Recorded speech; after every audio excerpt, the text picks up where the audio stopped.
pero acá hay un gráfico.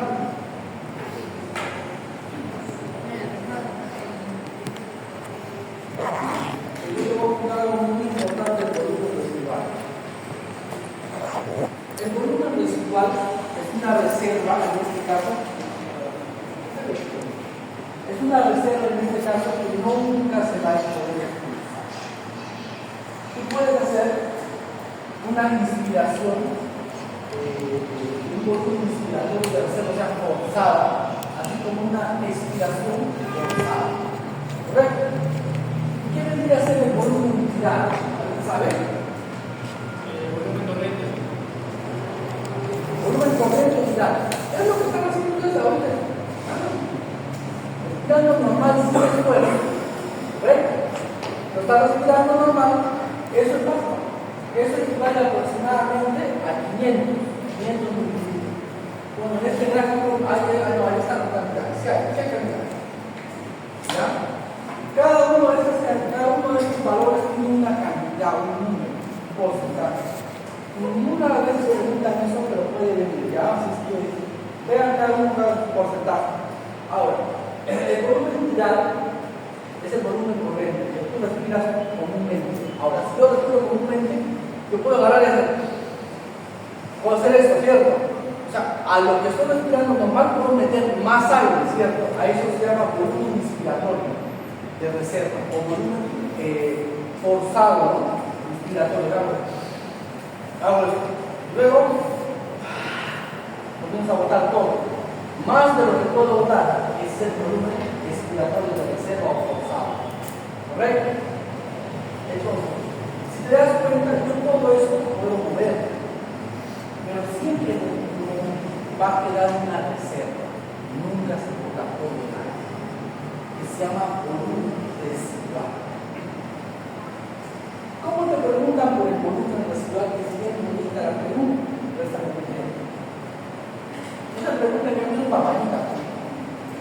Pero generalmente te preguntan no como volumen residual, sino en una prueba que se realiza, que es la dosimasia pulmonar. ¿Saben qué es eso? Dosimasia pulmonar. ¿Han escuchado?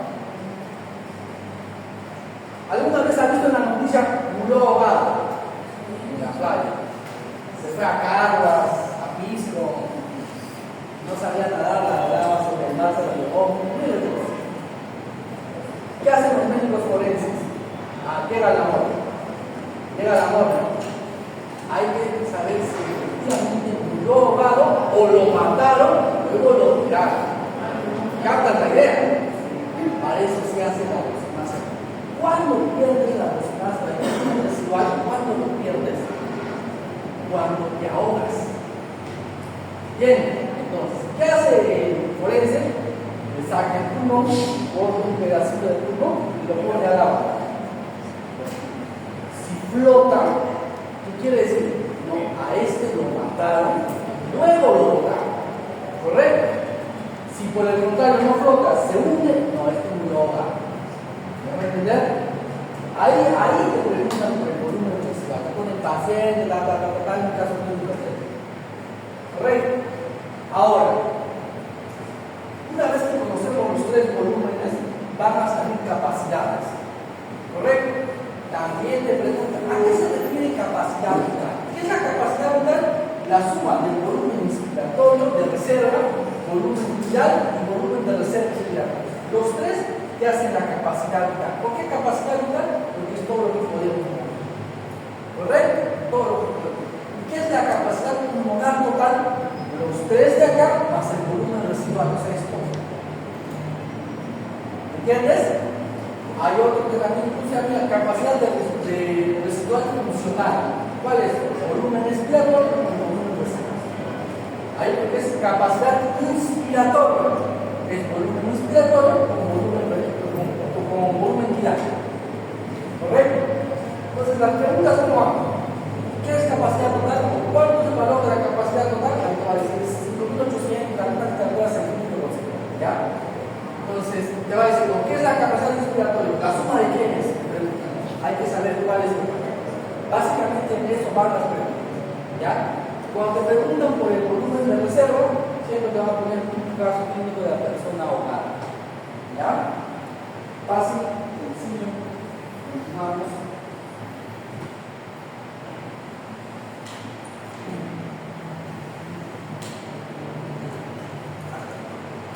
Esa para acá.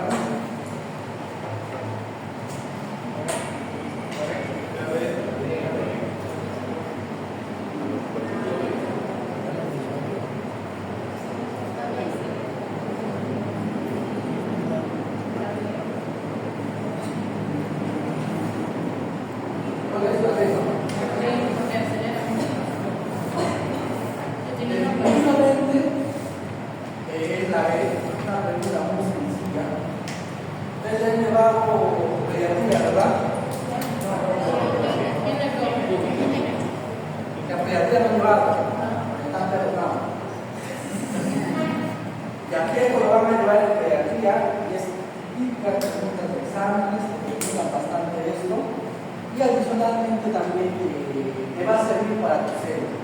¿Te va a tocar algo así? Sí, te va a tocar. Te va a tocar. Todos pasamos por eso. Te voy a explicar. Si bien es cierto, los corticoides en un bebé, feto, llamémoslo feto, bebé es cuando sale, en un fetito, menor a 34 semanas, el pulmón ¿cómo está? Inmaduro. Ese bebé puede nacer, va a respirar. Bien, ese bebé no va a respirar. Entonces, ¿qué es lo que quiero que entiendas? Cuando tú te toca hacer el control a una gestante, muy importante saber la edad gestacional. ¿Correcto? Para decir prematuro, a término o postérmino. ¿Correcto? ¿Cuándo decimos que es prematuro menor a 37 semanas? ¿Correcto? A término, mayor a 37 hasta los 40. Postérmino, los famosos macrosómicos, pasadas las 40. Bueno, eso ya te lo van a enseñar más adelante. Igual como hace un gineco, también sabes eso. Pero yo quiero que entiendas que cuando te toca a un bebé, por ejemplo, una gestante de 31 semanas, 32 semanas, hay que hacer maduración. No, no le mando la referencia al hospital y hay que ver. No es así. Tú ya tienes que mandarle con la maduración pulmonar. ¿Qué pasa si no lo hago? Y ese bebé, por ejemplo, hoy en día, yo creo que ahora muchos de ellos lo que es auditoría médica. ¿Ya? Particularmente yo lo estoy estudiando. ¿Ya? Hay historias clínicas, ciertos casitos que sí se auditan. Así nadie denuncie, se audita. ¿Qué? Muerte materna, muerte fetal.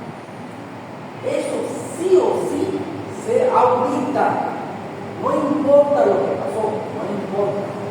Se audita. Para eso se estudia 8 meses para ser médico auditor, que dan un registro todo. Dígame, doctor, ¿qué falta?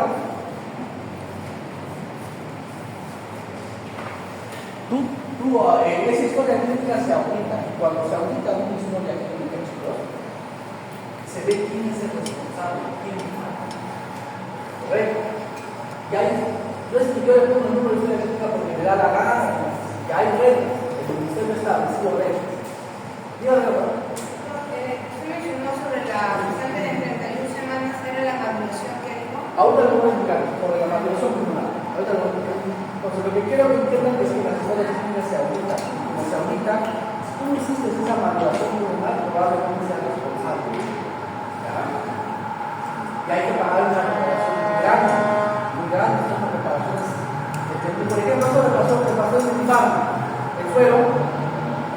Ellos, el infarto deben pagar millones, son reparaciones millonarias. Bien, son reparaciones millonarias. Aproximadamente de 7 a 10 millones a pagar por el paciente. ¿Entiendes? Ahora, aquí hay algo muy cierto. Todo lo que es muerte materna y todo lo que es muerte perinatal se va a aumentar. Hay que tener bastante cuidado para tocar los gestantes de ahorita. Entonces, ¿qué quiero que aprendas con este casito? Es que los corticoides no retrasan, todo lo contrario, aceleran. Cuando yo tengo una gestante menor de 34 semanas, por protocolo, ya veo que tiene amenaza de parto pretérmino, o ya sea que el bebito es muy pequeño, cualquier una complicación, inicio de maduración pulmonar. ¿Cómo se hace la maduración pulmonar? Vas a encontrar siempre Dexa en tu hospital, ¿ya? Dexametasona se coloca 6 miligramos intramuscular cada 12 horas, por 2 días, es decir, 4 horas. Tienes que completar esos 2 días, completas esos 2 días, ya el bebé es funcional. Ya el bebé puede nacer y respirar solo. ¿Correcto? Más rápido es con la beta, que solo son 2 dosis, 12 miligramos intramuscular cada 4 dosis. Pero igual en ambos casos son 2 días. Si hay riesgo de que hay parto pretérmino con infectino, se hace procólisis para evitar de que el bebé venga, no retrasamos. ¿Por qué procolizamos? ¿Por qué retrasamos? Hasta una hora. Para darle más chances de vida a ese bebé. ¿Entiendes? Entonces la pregunta es, ¿los corticoides retrasan o lo contrario? Entonces, lo que quiero que entiendas de esa pregunta y quiero que te lo lleves de aquí para toda la vida, es tanto menor de 34 semanas, maduro pulmón. ¿Correcto?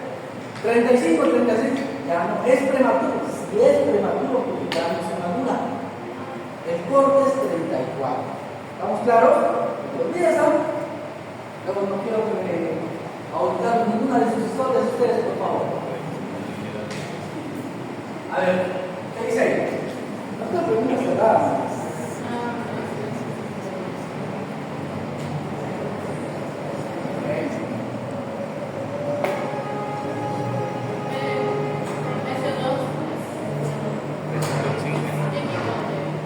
Los quimioreactores centrales localizados en vitales hepáticos son muy sensibles a presión de CO2 correctamente. Los quimioreactores chicos que se van a localizar en la tabla central van a responder a cambios cambios de líquidos evaluativos respecto a su pH y también a la presión de CO2. Ya, entonces, es una pregunta cerrada. ¿Sabe o no sabe?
Por ahí escuché el mesodermo.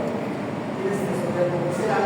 El audio, el cartílago, músculo liso y líquido conductivo. El músculo liso es el mesodermo visceral.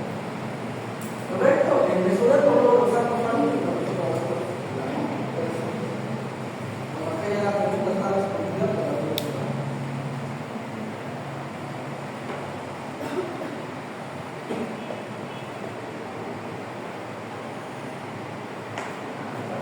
Cambutor. En el tratamiento de la tuberculosis sensible a los cambios de las neuronas que contienen la papila de la retina se debe fundamentalmente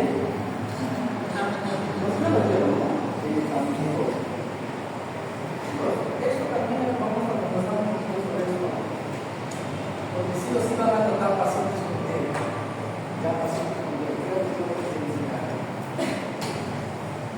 Aquí hay dos cositas que quiero que te lleves de tratamiento de tuberculosis que siempre te van a ver. Toda, debes de saberlo, independientemente de la especialidad que tú escojas, tienes que saberlo. Dos cositas, la isomiazida y el etamitol. Bueno, en sí cada uno te va a preguntar, ¿ya? Pero busquemos. Cuando tú tienes un paciente con TB, tú lo vas a tratar. Hay un esquema ya con 6 meses de tratamiento y una PDC. Pero adicionalmente a los medicamentos como es la isoniazida, el talmutol, la citromicina, la rifampicina y la estreptomicina, generalmente se utilizan los 4 primeros. Ya vienen los medicamentos combinados, en una sola pastilla tienen los 4. Ya vienen así distribuidos los diálogos. Pero hay reglas, hay controles estrictos. Uno de esos controles con respecto a la isoniazida. Tienes que saber. ¿Qué tiene que saber la isoniazida? Es que la isoniazida produce lo que es neuropatía periférica por déficit de B6. ¿Ya? ¿Cómo se llama la vitamina B6? Dioxina, ¿no? Dioxina, ¿no? Ya, entonces, a tu paciente que le vas a tratar tienes que darle dioxina, aproximadamente de 25 a 50 miligramos diarios, hasta que termine su tratamiento. Es decir, va a tomar sus 4 medicamentos más su dioxina. ¿Por qué? Porque si tú no le das eso, lo que va a hacer es neuropatía periférica. Y esa es pregunta de examen. ¿Cuál es la causa o el efecto colateral o el efecto más adverso o más dañino de la isoniazida? Produce neuropatía periférica. ¿Cómo se previene eso? Dando vitamina B6. ¿Correcto? Dando vitamina B6. Ahora, por la rifampicina y la piracinamida, generalmente son hepatotóxicos. Ya no preguntan mucho. Ahora, el etalmutol produce un cuadro que se llama neuritis óptica. A ese paciente también preguntan bastante sobre la neuritis óptica. Le preguntan, ¿qué paciente o tratamiento con tuberculosis? ¿No? ¿Qué medicamento está asociado a la neuritis óptica? ¿Cómo es óptica en inglés? Con E, ¿verdad? De etalmutol. De ojitos. Ojitos en inglés, ¿cómo es? Esa es la primotecnia, aquí está. ¿Ya?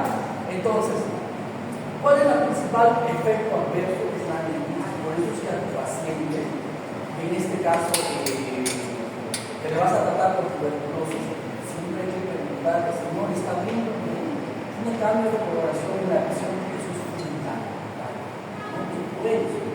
Si bien es cierto, no todos los pacientes, algunos sí te van a hacer perder la visión, ya ha pasado a mí. Terminan haciendo, ya ha pasado, terminan haciendo. Te van a decir, no es que no veo, ya no veo. Y eso es uno de los principales motivos por qué el paciente abandona el tratamiento. Él piensa y dice, lo que yo estoy tomando me está haciendo daño, ya no, por eso es que no lo toma. Entonces, el etalmutol va a estar asociado mucho a la neuritis óptica.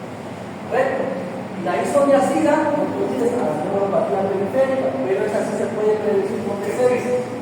¿Ya? Pues no te olvides, también das iridoxina para ustedes, ya tratamientos por 6 meses para TB sensible. ¿De acuerdo? ¿Ya? Bueno, ahí hablamos un poquito sobre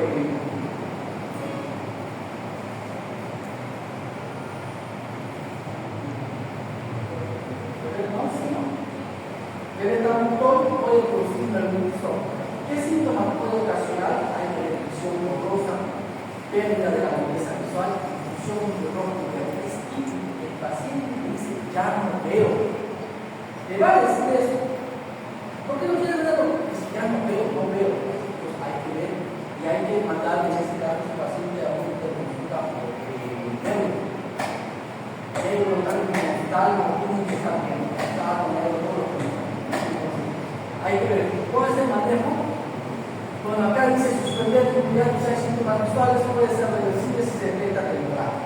Es decir, la gran mayoría de pacientes no quiere hacer un cuadro caminado.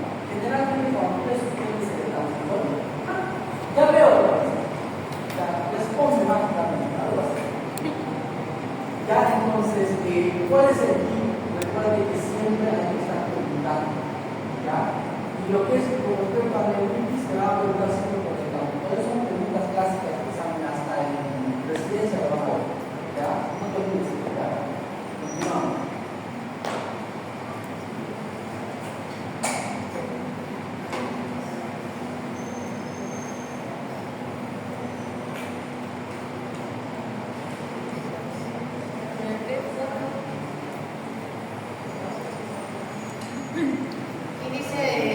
objeto de 70.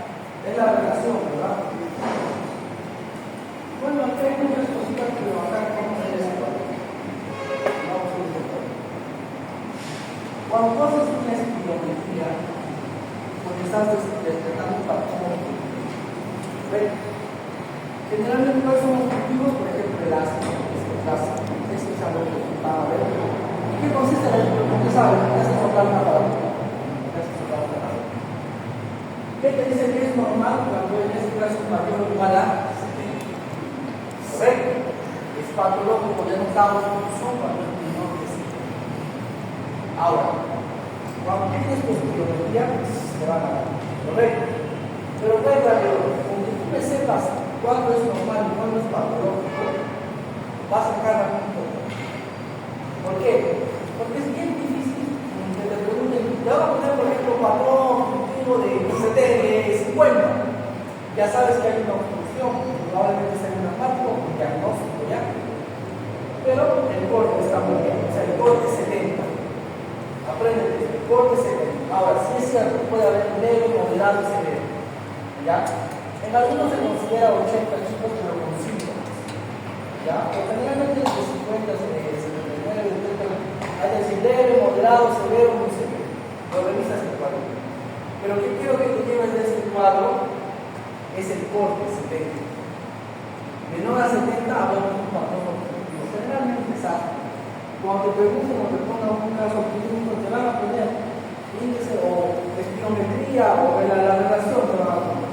La relación en 60, ya está preguntando un asmático generalmente. ¿Ya? ¿Qué dice ahí?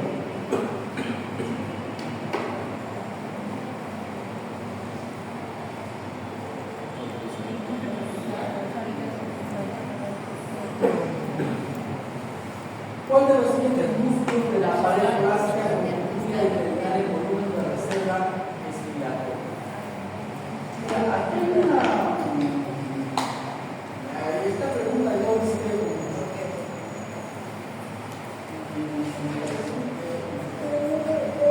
¿por qué? Porque hay una temperatura. Siempre se habla, los músculos intercostales externo, interno e interno. Correcto, entonces, ¿cuáles son respiratorios? ¿Cuáles son respiratorios? Son preguntas sin base. Entonces, los intercostales internos van a ser expiratorios y los intercostales externos inspiratorios. Pero hay literaturas, yo he visto un poquito más, hay literaturas que dicen que los intercostales también externo y interno hacen los dos, o sea, son inspiratorios y son expiratorios. Muy antigua, ¿ya? Bueno, yo no la colocaría para la pregunta de examen, ¿ya? Pero es muy antigua, porque ustedes revisan la literatura, van a ver si esta literatura no hacen las dos. Pues no habría lógica preguntar una pregunta que luego no puede reclamar. Bien, entonces, eso, pero en sí, dándose el caso, los intercostales internos van a ser expiratorios, ¿ya? Hablemos un poquito de esto.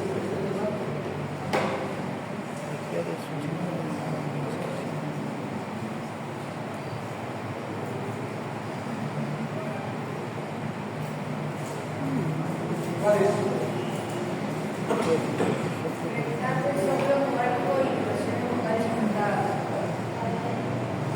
Cuando te preguntan por un síndrome de condensación, a veces nunca te olvides. Hay otras cosas que más involucran la condensación, claro que sí, pero generalmente cuando te hablan de un síndrome de condensación, te van a preguntar, piensa en eso. Hay más cositas, revísalos, pero si no te da chance, piensa en ello.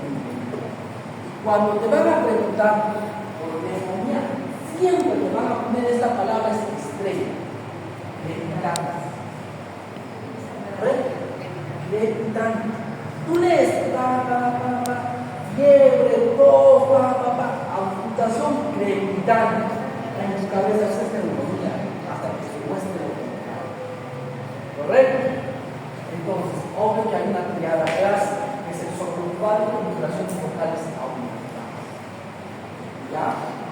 Ahora, por eso te pregunta, la triada de un síndrome de compensación, estos tres son unos patognomónicos, pero a veces son muy raros no te lo colocan, ¿ya?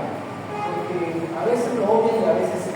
El que sí siempre coloca es predicando sus vibraciones vocales aumentadas. Cuando te quieran preguntar por tu típicamente, revisen sus preguntas, sus declaraciones, siempre va a haber grandes vibraciones vocales cuando quieran preguntarte por tu nivel. Ahora, hablemos un poquito de la anatomía, creo que más adelante hay un tratamiento, pero más adelante vamos a ver. Pero sería que el cáncer vasovagárico o vibraciones vocales. ¿Correcto? Continuamos. Es fácil, ¿no? ¿Cómo diferencias del diagnóstico diferencial?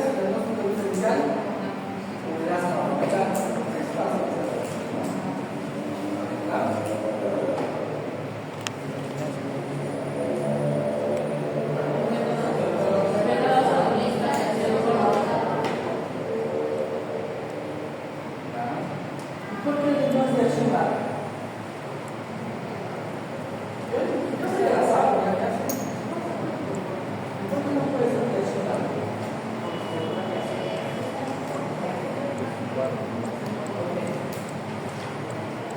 Vamos a hablar un poquito de la sintomatología del asma, ¿ya? Para que tú tengas asma tienes que tener dos cosas. El gen es la susceptibilidad genética. ¿Qué quiere decir eso? Que en los mejores estudios hoy en día se sabe que existe un gen del asma. No recuerdo el nombre del gen, la verdad se me ha ido, búsquenlo, pero tiene un nombre. Tú heredas ese gen, de papá y de mamá lo heredas. Por ejemplo, si papá sufre de rinitis y alergias constantes, probablemente ese gen lo pasa a los hijos. ¿Correcto? Entonces, pero no basta solo tener el gen para que yo desencadene asma. O sea, tú puedes tener el gen, puedes estar asma, como también puedes tener, claro, puedes decir como puede tener. ¿De qué depende?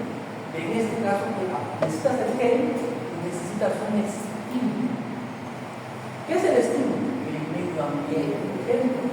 Está dispuesto a que polvo, correcto, cualquier desencadenante. A veces lo abrimos hasta con chocolates, ¿no? Detergentes, cualquiera, ¿entiendes? Porque ese desencadenante que fuera está bien. Por eso tú das tu por eso tú das ceticiclina, tu clorfenamina. ¿Dónde actúan eso? En la histamina. Fácil, ¿no? En la histamina, ¿qué hace? Evitan la liberación, porque la histamina lo que hace es el ojo, me pica la nariz se me tapó, ¿entiendes? La garganta me pica. ¿Qué produce eso? La histamina. Por eso tú das antihistamínico. ¿Estamos claros? Ya.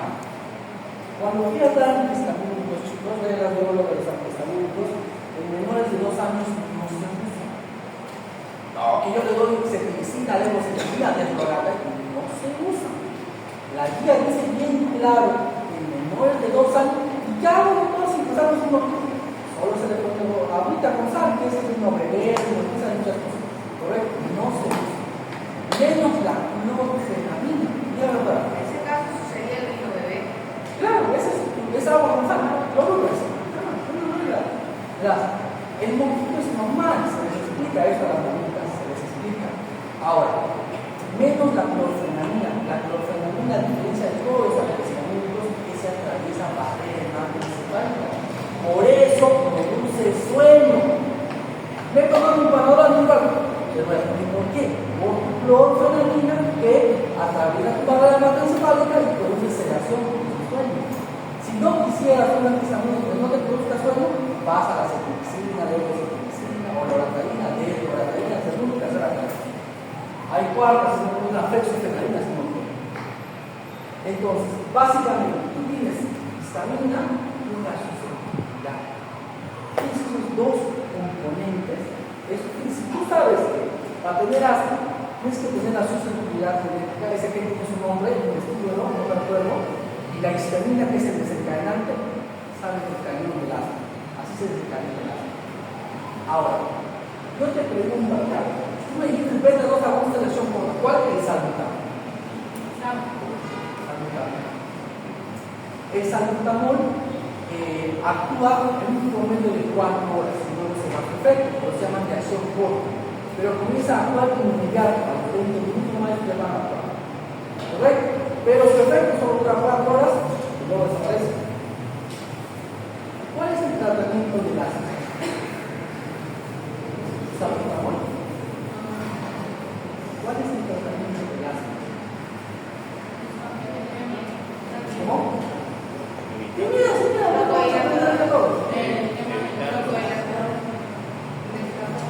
Ya lo prefieres enseñar yo veo una receta salbutamol cada 8 horas, por 5 días, cualquiera. ¿De qué se más que hayan tratado? ¿Cuál es el tratamiento del asma? Ustedes en el momento deben saber. ¿Cómo tratas una crisis asmática o una asma? ¿Cuál es el milagro? No es salbutamol.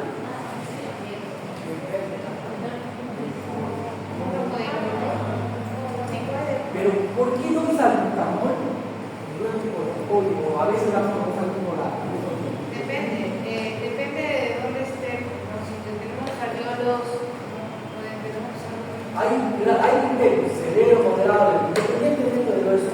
Lo que yo quiero que tú te lleves ya es que el tratamiento del asma no es un salbutamol, no es un beta 2 agonista de acción corta del asma, no tiene nada que ver eso.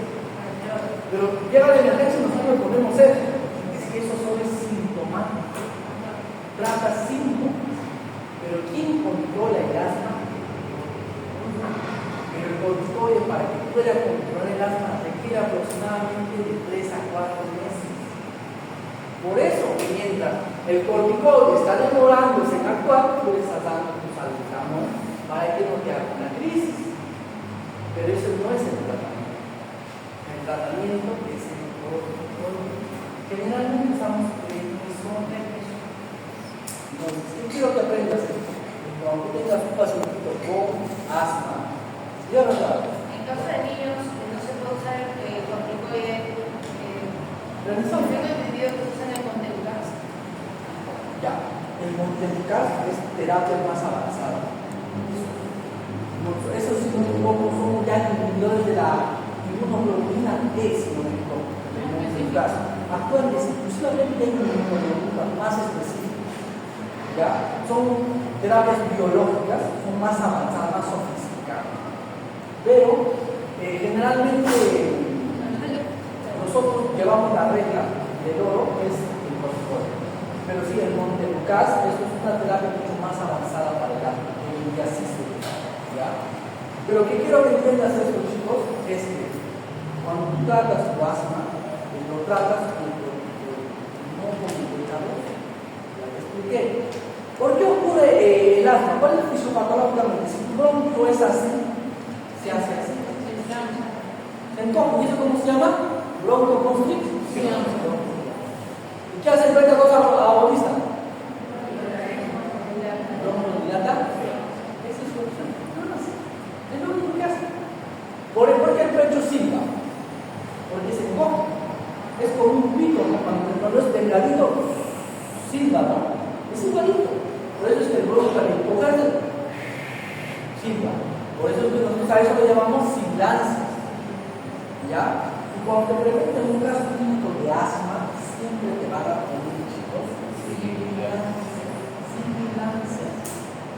O sea, es como digo, no puede haber neumonía sin crepitar. No puede haber asma sin sibilantes. Son reglas de oro. ¿Entiendes? Entonces, básicamente es eso. Lo que hace el bronco es encogerse. Ya hay que dar un medicamento que haga lo opuesto, pero broncodilar, ese es el sábado. ¿Correcto? ¿Estamos claros, chicos? Creo que más adelante hay sistemas, si no me equivoco. Voy a estar poniendo en otra fase.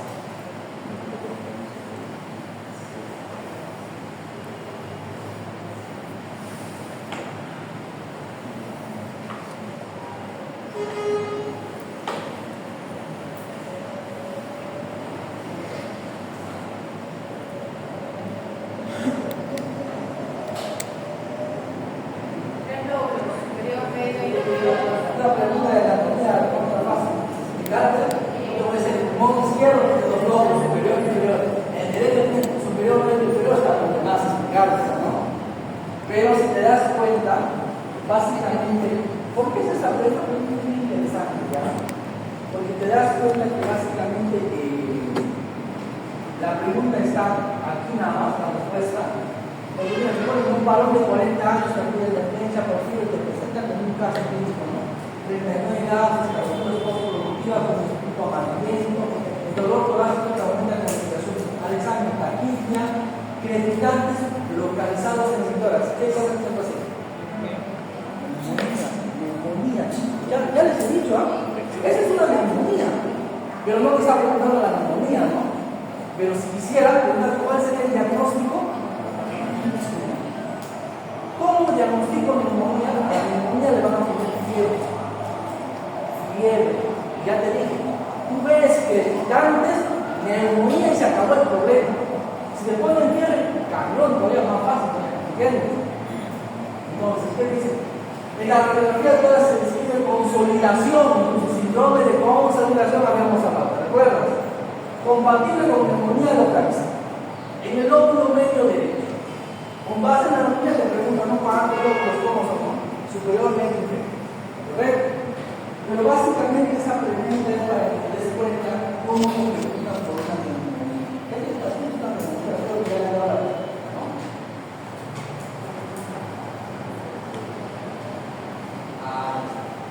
Pero esa pregunta me va a servir también para enfocar en nada más. Ya sabes que es una neumonía, ¿cierto? ¿Cómo tratas una neumonía? Chicos, el doctor ya pidió que nosotros enfoquemos en la básica. Por eso las preguntas están enfocadas en básicas, pero yo después he comentado la clínica para que puedas ir a contenta, ¿no? ¿Cómo tratas una neumonía?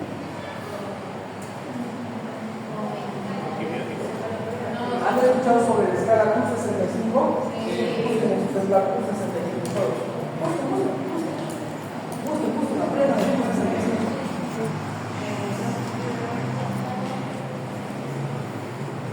Busquen Q65. C-U-R-B. 65, ¿correcto? La C es confusión, Q de huella, respiración, presión. ¿Verdad? General, y te dice aquí una valoración, una escala te da, ¿no? Mayor de cuánto, te dice de 0 a 1 punto ambulatorio, mayor a 2 puntos, te dice hospitalización, mayor a 3 puntos, tú sí creo que te dice, ¿verdad? Cuando tú tengas un paciente con neumonía, le haces de acuerdo a eso va a definir su tratamiento. ¿Correcto? Si ya no por sí tu paciente vas a manejarlo de manera ambulatoria, no vas a andar con a la calle. Tratamos con medicamentos. Bueno, aquí hay muchos medicamentos que se usan, pero solo te lo quiero resumir así. Usamos amoxicilina cada 8 horas por 7 días, ¿sí? Usamos amoxi con ácido clavulano cada 8 horas por 7 días, pero yo ya no recomiendo eso porque hay mucha resistencia a las penicilinas. ¿Qué hago? ¿Qué uso? La nueva guía dice que usemos así. La primera dosis es de 500, las otras dosis es de 250 por 100. Acitromicina. Eso es en aquel paciente normal. Pero si tienes un paciente con factores de riesgo, ya sea hipertenso, cardiópata, diabético, adulto mayor, ¿qué te dice la guía? Levofloxacino de 500 a 750 cada 24 horas, por 5 a 7 días. Ya, por 5 a 7 días. Eso es en un paciente ambulatorio. Tú hiciste tu escala, me sale un punto, es ambulatorio, y la señora, me mandas. ¿Qué pasa si es hospitalario? También quiero que lo aprendas. El manejo hospitalario es sencillo. Haces un todo de nuevo dulce, usamos ahora todo, la ceftriaxona, ¿verdad? Solo mira eso. Ceftriaxona vas a utilizar ya. Bueno, la última guía, generalmente la dosis es 2 gramos cada 24 horas. ¿Ya? Pero hace 3 3-4 meses han salido estudios en los cuales han comparado pacientes 2 gramos de ceftriaxona, pacientes con 1 gramo de ceftriaxona. A ver, ¿quién responde mejor? Responde igual. En conclusión, solo darle 1 gramo. No hay, la nueva guía dice solo 1 gramo. Esta es la nueva. 1 gramo cada 24 horas con 5 días. ¿Correcto? Adicionalmente a eso, tienes que asociarlo con acitromicina, porque estás cumpliendo a ti, pues la ceftriaxona es una cefalopurina de tercera generación que actúa en pareja, ¿correcto? Actúa en pareja. Aparte tienes que darle acitromicina, que es para los atípicos, que actúa a nivel cromosomal 50S, ¿correcto? ¿Cómo das acitromicina? 500 miligramos, dosis inicial, y las demás de 250 por 5 días. O sea, le das ceftriaxona y le das acitromicina a tu paciente con neumonía hospitalizada. Ojo, hospitalizado. Lo vas a usar en tu cerebro, lo vas a usar porque muchos pacientes lo van a poner para irse al hospital, es que lo va a tocar tratarlos así. Con su vida no la vas a mandar a su casa. ¿Entiendes? Pero ya sabes tratar. ¿Por qué les enseño esto? Porque muchos no saben tratar con neumonía y ese paciente se termina falleciendo o termina de emergencia acá. ¿Correcto? Cuando nosotros conociéramos bien cómo tratarlo, evitaríamos muchas cosas. ¿Correcto? Ahora, ¿qué más? Estos esquemas de acá ya son más avanzados, puedes leerlos si quieres, si te interesa un poquito más, pero básicamente así tratamos la neumonía, pero aplicamos escala. Si te das cuenta en esa escala, en el segundo valor te pide uña, ¿verdad? Y si no tienes uña, ¿qué haces? Ya, hay una escala que se adaptó a Perú, a la realidad de Perú, y ya le quitaron uña. Es Imuria, igual, CRP, 65 más ya, nivel Perú. Entonces ahí solo valora perfusión, respiración, presión y edad. Y ahí te dan un puntaje cómo tratar cada uno. Eso tienes que apoyarte porque eso te va a hacer. Eso es nivel Perú. ¿Entiendes? La realidad de Perú. Búsquenos, ¿qué está? Búsquenos, porque ya sabes que está ahí. Sin duda está, sin duda, búsquenos. Entonces, eso tienes que aplicar a todo paciente con neumonía, no te olvides. ¿Ya? Bueno.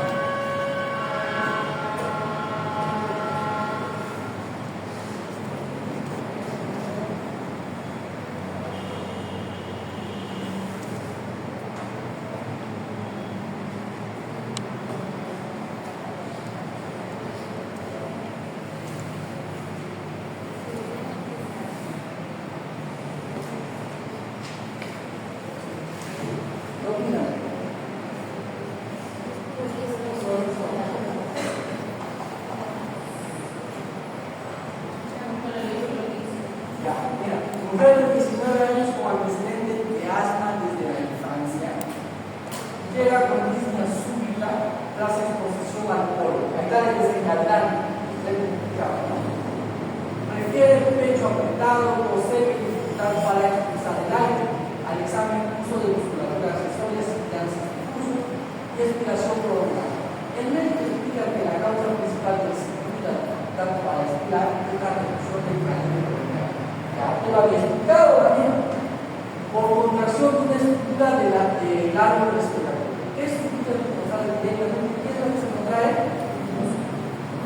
No se va a contraer el pelo. El músculo bronquial es el que se va a contraer. Y al contraerse produce la sibilancia. ¿Ya? No sé si acá. Pues acá. Vamos a hablar sobre esto. Porque es una pregunta bastante. ¿Ya?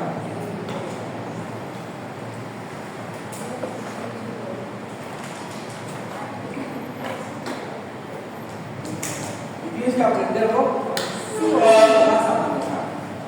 Sí o sí lo vas a manejar. Independiente de la especialidad que ustedes desean, les va a tocar un paciente, les va a tocar. Aquí hay algo que tienes que saber. ¿Cómo manejas una crisis asmática? ¿Correcto? La tía Gina es la tía más experta en asma, por decirte así. Aquí hay muchas cositas precisas, pero te voy a presentar. Llega un paciente, tienes que ocultar, va a quitar su lanza, el pecho que necesita, que le falte el aire, ya, crisis asmática. ¿Cómo está? La crisis asmática se trata de sencillo. Acá está diciendo sábado, salbutamol. ¿Cómo vas a dar salbutamol? De 4 a 10 cada 20 minutos por 3 dosis, 3 rondas. Lo voy a explicar. Viene, le indicas salbutamol, generalmente indicamos 6 con la aerocámara. Vale, ¿no? La aerocámara. Le indicas 6 puff, le aplicas 6 puff, repites en 20 minutos. 6 puff en 20 minutos. 3 rondas en casa. ¿Correcto? Acá dice 3 dosis, 3 rondas cada 20 minutos. Adicionalmente a esto, tienes que dar puedes darle prednisolona. La guía recomienda darle prednisolona, pero a veces no encontramos solo prednisolona. Pero igual las tienes las dosis. Le das eso. Yo he visto que hay amor, pero ponen Dexa. Ya mira, esa es una trampa, ya. La Dexa dosis de ese es 0.03. No, 0.03 por kilo de peso. Esa es la dosis de dexametasona. ¿Cuánto pesa el niño? 0.03. Eso de dexametasona. Dosis máxima de Dexa, 12 miligramos. Con eso responde mucho. Pero eso no debe ser la guía. La guía te dice que solo le des vía oral. Prednisona, nada más. Vía oral, prednisona, nada más. Y con eso tu paciente responde bien. ¿Correcto? Tú le haces este esquema con 3 más su prednisona, tu paciente responde bien. Ese es tu trabajo. Respondes a la escuela y se va. Cuando se va a casa, tú mandas un protocolo. Ya sabes por qué. Porque salbutamol solo es sintomático. Pero ¿quién le va a controlar? Es el corticoide. Por eso es que acá, en pilar, le ponen el corticoide sistémico temprano. Es acá el prednisona.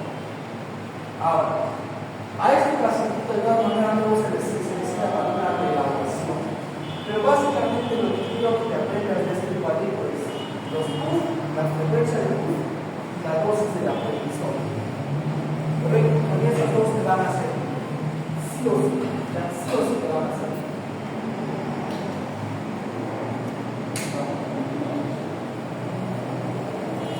La fase. ¿Quién produce el surfactante? ¿Qué es el surfactante? ¿Cuál es la función del surfactante? Justamente el pulmón es un adulto, porque el pulmón, el surfactante no está ahí, ¿no? Tiene que haber surfactante. ¿Para qué existe el surfactante? Ayuda a disminuir la tensión. Para regenerar. Evita el colapso de la ¿Para evitar qué? Típico ejemplo de esta condición. Quienes todos alguna vez hemos inflado un globo, ¿verdad? Todos alguna vez hemos inflado un globo. Yo te hago esta pregunta, y razón. Tienes tu globo completamente desinflado, y acá tienes tu globo con un poquito de agua. A tu globo completamente desinflado, hasta uno ni siquiera puede inflarlo, ¿verdad? Demora, sufre. Pero si tu globito sale con un poquito de agua es más fácil. ¿Te das cuenta? Eso hace el surfactante.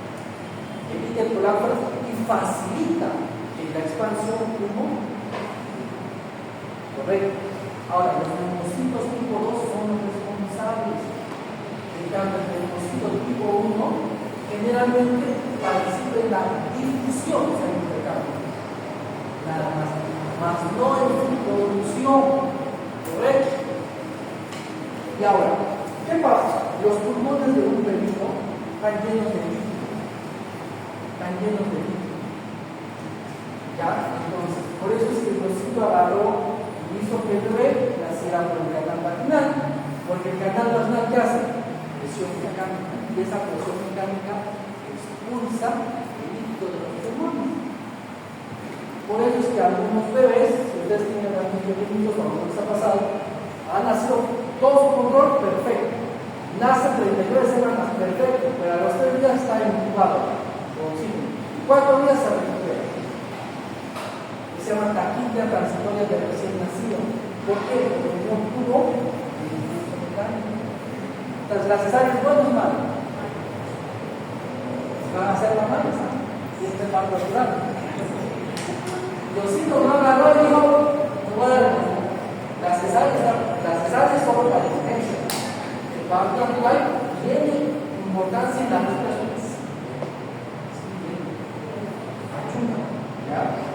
¿No? Bueno, ya desarrollé los protocolares, lo mismo. Continuemos.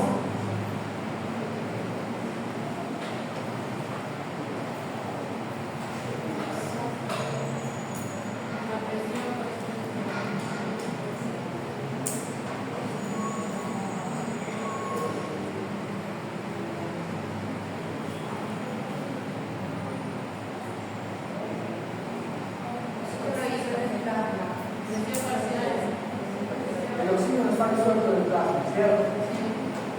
Pero esta pregunta que quiero que aprendas a lo que está hablando de algo que se llama gasometría. Pero ustedes ya están próximos para el pasado, ¿verdad? Van a tomar su agua. Tienen que aprender a ver átomos. Cuando hay una acidosis, cuando hay una alcalosis, tienen que aprender a ver átomos. Eso van a ver cuando van a por el destino interno. Hágase más de 10 horas en el día de hoy. ¿Ya? Tienes que aprender a identificar. La gasometría es más. ¿Ya? Pero lo más importante es destacar. El pH sanguíneo normal es de 7.35 a 7.45. ¿Cierto? Si está por encima de 7.45, ¿cómo se llama?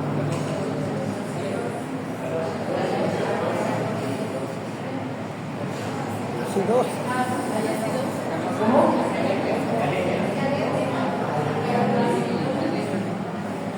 Alcalenia, porque estamos hablando de sangre. Alcalenia. Si es por debajo, acidemia. Acá te quiero enseñar algo. 3 cositas. Los 3 primeros, nada más. Solo con los 3 primeros vamos a jugar. Presta atención. pH. Si pH, mira, el pH con el bicarbonato son como hermanitos. Si uno sube, el otro sube. Si uno baja, el otro baja. ¿Correcto? Pero el pH con el CO2, con la presión de CO2, son enemigos. Será la contra. Como que vale, cuando no te quieras hacer caso, da la contra igualito. Será la contra. Si tú subes, yo me voy a bajar. Será la contra. Cáptame la idea. Vuelvo a explicar. El pH con el bicarbonato son como hermanitos. Van de la mano juntitos. Suben juntos, bajan juntos. ¿Correcto? El pH con la presión arterial de CO2 son enemigos. ¿Correcto? Se dan la contra. Si tú subes, yo bajo. ¿Correcto? Cuando el responsable de la alteración metabólica sea el bicarbonato, independientemente de arriba, si sea acidosis o alcalosis, si sea acidemia o alcalenia, va a ser metabólico. ¿Correcto? Pero cuando el responsable de la alteración metabólica sea la presión arterial de CO2, es respiratorio. ¿Correcto? Típico ejemplo, pH yo le pongo, si yo le pongo un pH en 7.2, por ejemplo, 7.2, y el bicarbonato lo pongo en 18, ¿cómo sería eso? Acidosis metal, porque el responsable es bicarbonato. Si te das cuenta, ellos bajan y ellos bajan. ¿Correcto? Si bicarbonato baja, baja. Si bicarbonato, si yo pongo ahorita bicarbonato en 30, ejemplo, en 30, ¿cómo tiene que estar el pH? ¿Elevado o bajo? Elevado. Y sería una alcalenia, ¿qué tal? ¿Captan? Fácil, ¿no? Entonces, si tienes presión arterial de CO2, ejemplo, de 35 a 45 es lo normal. Lo pongo en 20, ¿qué va a pasar con el pH? Sube bajo. Con contra, recuerda. Entonces sería una alcalosis respirante. ¿Fantástico ayer? Esas son las cosas primarias. Probablemente no hay preguntas de esto, ¿ya? Si lo que pasa es que eso pasa. Entonces, básicamente es eso, chicos. Hay también para ver si es compensado o no compensado. Hay para ver la misma fórmula. Con la no cambia el alcohol es la misma fórmula.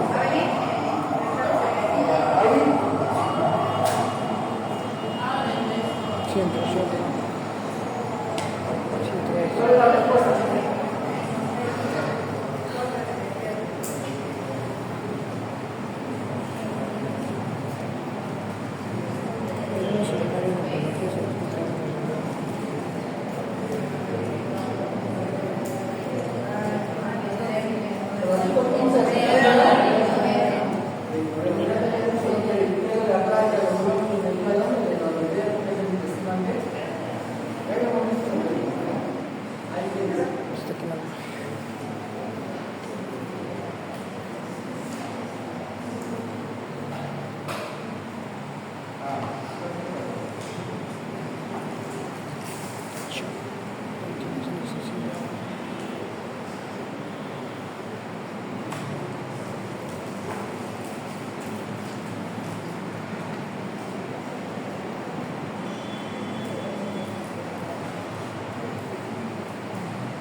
hipoventilazón. Entonces tienes que saber ese poquito nada más. Ya dice la gasometría de la nota real. ¿Cuál es el mecanismo que explica mejor la hipoxemia? La frecuencia respiratoria es de 10 a 2, está distribuida cuando disminuye tu frecuencia respiratoria hay una hipoventilación, ¿cierto? Cuando hipoventilas, ¿qué requieres? Hipoventilación hablar con ¿verdad?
Cuando es a la derecha, cuando es a la izquierda, hablamos de alcalosis, lo opuesto, disminuye los hidrogeniones. Cuando hables sobre hidrogeniones, cuando es el efecto te va a contar dos cosas, o va a la derecha o a la izquierda. Lo demás no tiene nada que ver. Derecha, izquierda. Si quieren saber si va a la derecha, así es. Si el paciente no tiene lo que está hablando de elevación de CO2, es ácido. Si hay elevación de CO2, obvio que esté elevando hidrogeniones. Si eleva CO2, ¿qué pasa con un pH? Es ácido. Derecho. ¿Correcto? Por lo contrario, si eso baja, disminuye, va hacia la izquierda, que es alcalosis. Es muy sencillo. Hay mucha ciencia. Vamos, ¿qué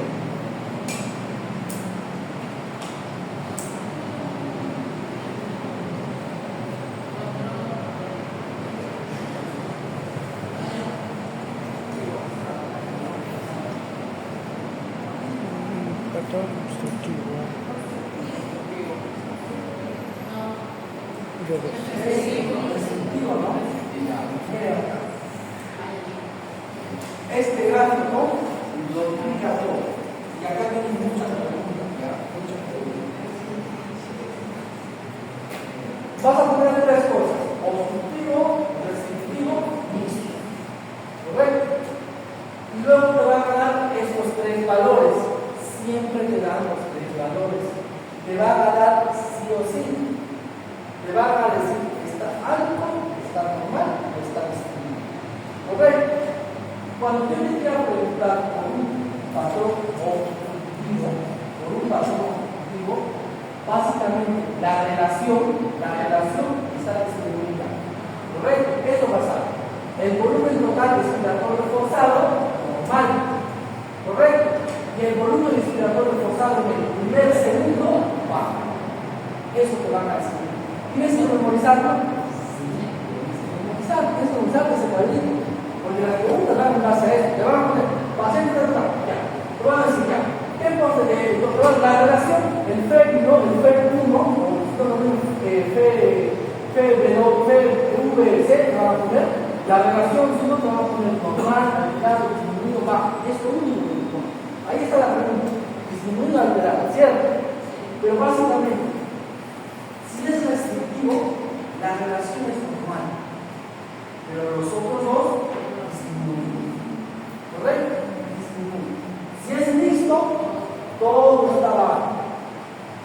Entonces, si analizamos la pregunta, a ver, no he visto yo bien la pregunta, pero hay que analizarla. Ya. te dice cómo está, ahí te está diciendo, ¿no? El FMS está disminuido, ya, está disminuido, ya. ¿Qué más te dice?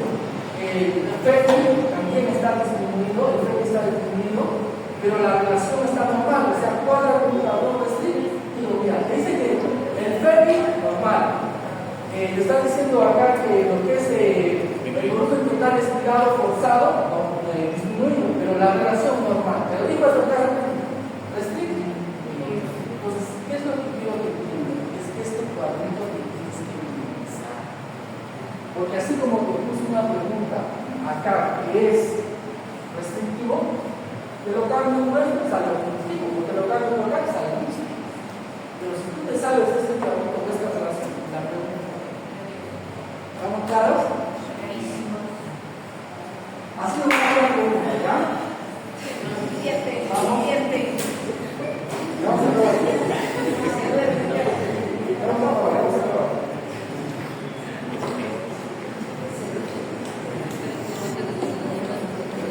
Ya da su chipito. Chipilta. ¿Qué opinan?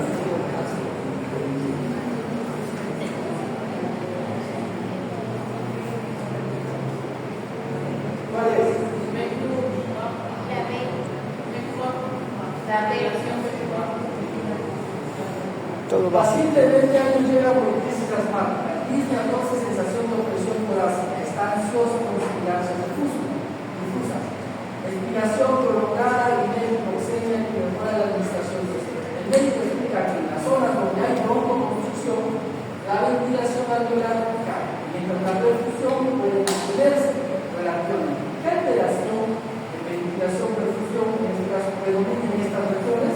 Está claro. Si una unidad ventila poco, pero sigue perfundida, vamos a decir que la relación va a ser baja. ¿Correcto? Ahora, bien sencillo. En la asma, ya sea en el asma leve o moderado, siempre la relación va a ser baja. ¿Correcto? Ahí, la última pregunta.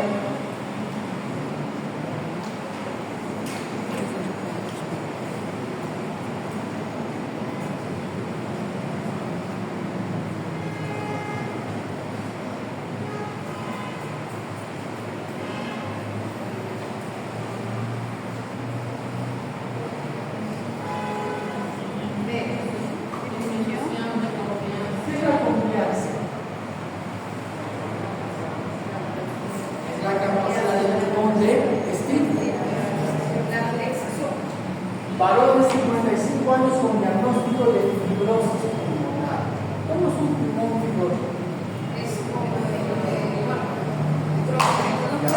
El típico ejemplo, ¿recuerdas del globo con agua? Ahora imagínate el globo con agua hinchado y que en un poquito le metas cemento. En un lado se va a quedar ese cemento. ¿Eso te va a desinflar? Eso es pulmonar. El pulmón pierde la capacidad de estar. O sea, por lo tanto, ¿qué va a disminuir?